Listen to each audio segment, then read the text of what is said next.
السلام علیکم. اچھا سر، یہ پوچھنا تھا کہ قربانی کے لیے ایک جانور لیا تو اگر وہ گر کے اس کی گئی تو وہ تھوڑا لنگڑاتا ہو تو اس کی قربانی لگے گی؟ احمد صلی علی رسول الکریم. اما بعد، آپ نے بھی بالکل ویسے ہی سلام کیا ہے جیسے مفتی طارق مسعود صاحب نے اپنی ایک ویڈیو اور بلاگ میں کیا تھا. ان کی میں نے اصلاح کی ہے. شاید آپ میری ویڈیوز نہیں دیکھتے.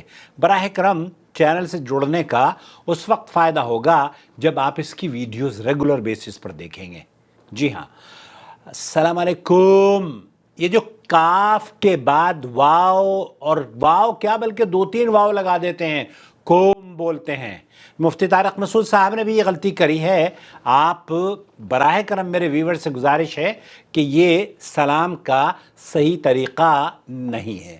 السلام علیکم کاف کے اوپر پیش ہے، واو نہیں ہے. صرف کم کہا کریں، کوم نہیں کہا کریں. نمبر 1. نمبر 2، آپ یہ جاننا چاہ رہے ہیں کہ اگر قربانی کے جانور جب ہم نے لیا تھا تو قربانی کا جانور بالکل درست تھا، اور اس کی پھر ٹانگ میں چوٹ لگ گئی ہے یا سینگ میں چوٹ لگ گئی ہے یا اس کے چہرے پر کوئی چوٹ لگ گئی ہے، ایسی صورت میں اس کے بارے میں شیخ محمد بن صالح العثیمین نے فرمایا کہ اگر وہ قربانی کا جانور عیب دار ہو گیا اور اسے ذبح کر دیا تو اس کی قربانی ہوگی یا نہیں. اس سلسلے میں ایک شخص نے قربانی کا جانور خریدا اور اس کا تعین کے بعد پھر اس کی ٹانگ ٹوٹ گئی اور وہ صحیح جانوروں کے ساتھ چلنے سے قاصر ہو گیا. ایسی صورت میں تو اس حالت میں وہ ذبح کرے تو کیا اس کی قربانی واجب، اس کی قربانی ہو جائے گی؟ اس لیے کہ جب اس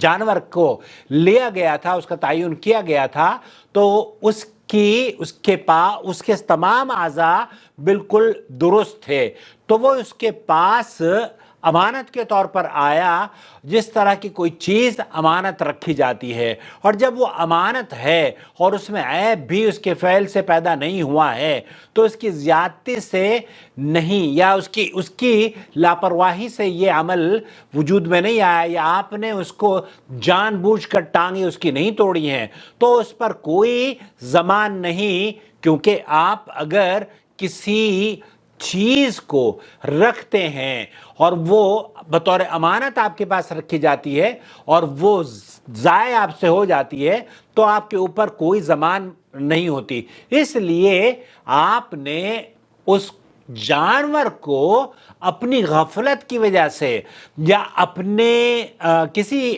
آپ کی لاپرواہی کی وجہ سے اس کی ٹانگ نہیں ٹوٹی ہے یا اس کے زخم نہیں ہوا ہے یا اس کا سینگ نہیں ٹوٹا ہے، ایسی صورت میں جب کہ آپ نے ایکچول جب اس کو خریدا تھا وہ صحیح تندرست اور سالم تھا، ایسی صورت میں اس کی قربانی واجب ہوگی. تو اس کی قربانی بالکل درست ہوگی.